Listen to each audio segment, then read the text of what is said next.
श्रीमद्भागवत पुराण और महाभारत में अक्रूर जी का कई जगहों पर उल्लेख मिलता है। अक्रूर जी कौन थे, क्या है उनके जीवन की कथा, ये बात बहुत कम ही लोग जानते हैं। आओ जानते हैं अक्रूर जी के संबंध में रोचक जानकारी। अक्रूर जी भगवान श्री कृष्ण के काका थे। उन्हें वसुदेव जी का भाई बताया गया है। इनकी माता का नाम गांधिनी तथा पिता का नाम श्वाफल्क था। अक्रूर की पत्नी का नाम उग्रसेना था। अक्रूर जी कंस के पिता उग्रसेन के दरबार में एक दरबारी के रूप में कार्य करते थे। जब कंस ने उग्रसेन को बंदी बना लिया तो अक्रूर जी की शक्तियां कमजोर हो गई। लेकिन अक्रूर जी वहां से भागे नहीं और उन्होंने गुप्त रूप से उग्रसेन के समर्थकों को एकजुट बनाए रखा। मथुरा में कंस के अत्याचार बढ़ने के बाद अक्रूर जी ने गुप्त रूप से सभी वृष्णिवंशी, कुकुरवंशी आदि यादव सरदारों को एकत्रित करने के कार्य करते हैं। वे ही वसुदेव जी की पहली पत्नी माता रोहिणी को मथुरा से निकालकर गोकुल में माता यशोदा के यहाँ छोड़कर आते हैं। अक्रूर जी बालकृष्ण को महज एक बालक ही मानकर हमेशा उनकी रक्षा में लगे रहते थे। उन्होंने कृष्ण की बाल लीलाओं के किस्से सुन रखे थे परंतु उन्हें इस पर विश्वास नहीं होता था। जब नारद मुनि द्वारा कंस को यह पता चला कि कृष्ण देवकी का तथा बलराम रोहिणी का पुत्र है तो उसने अपनी योजना के तहत अक्रूर जी को एक समारोह में आने का निमंत्रण देकर दोनों ही बालक को बुलाया।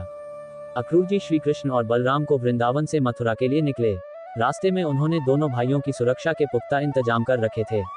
श्री कृष्ण ने कहा कि अक्रूर जी आप व्यर्थ ही हमारी चिंता कर रहे हैं। परंतु अक्रूर जी ने कहा कि नहीं, तुम अभी बालक हो, तुम्हारी चिंता करना मेरी जिम्मेदारी है। मथुरा के मार्ग में मथुरा और वृंदावन के बीच में ब्रह्मह्रद नामक स्थान पर जब अक्रूर जी नदी में स्नान के लिए रुके तो नदी के भीतर डुबकी लगाते वक्त उन्हें श्री कृष्ण के दिव्य दर्शन हुए। वह घबराकर बाहर निकले तो उन्होंने तट के किनारे श्री कृष्ण को मुस्कुराते हुए देखा। वे कुछ समझ नहीं पाए और फिर से उन्होंने जल में डुबकी लगाई तो भीतर श्री कृष्ण बलराम के साथ बैठे हुए नजर आए। बाद में अक्रूर जी समझ गए कि मैं जिस बालक की रक्षा की चिंता कर रहा हूं वह तो जगत की रक्षा करने वाले श्रीहरि विष्णु है। अक्रूर जी श्री कृष्ण का दिव्य रूप देखकर रोने लगे और उनके चरणों में गिर पड़े और कहने लगे कि अब मुझे आपकी कोई चिंता नहीं रही। ब्रह्मा एवं श्रीमद्भागवत पुराण अनुसार कंस वध के बाद श्री कृष्ण ने अक्रूर को हस्तिनापुर भेजा था।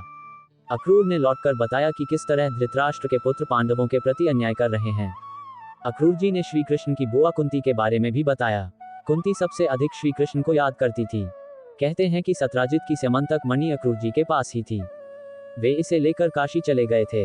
अक्रूर जी के चले जाने के कारण द्वारका में अकाल पड़ गया था तो श्री कृष्ण के कहने पर वे वापस आए थे।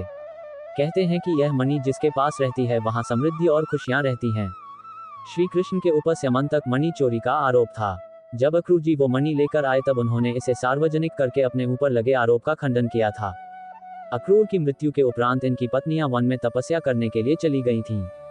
श्री कृष्ण के पौत्र वज्र ने उन्हें रोकने का प्रयास किया था।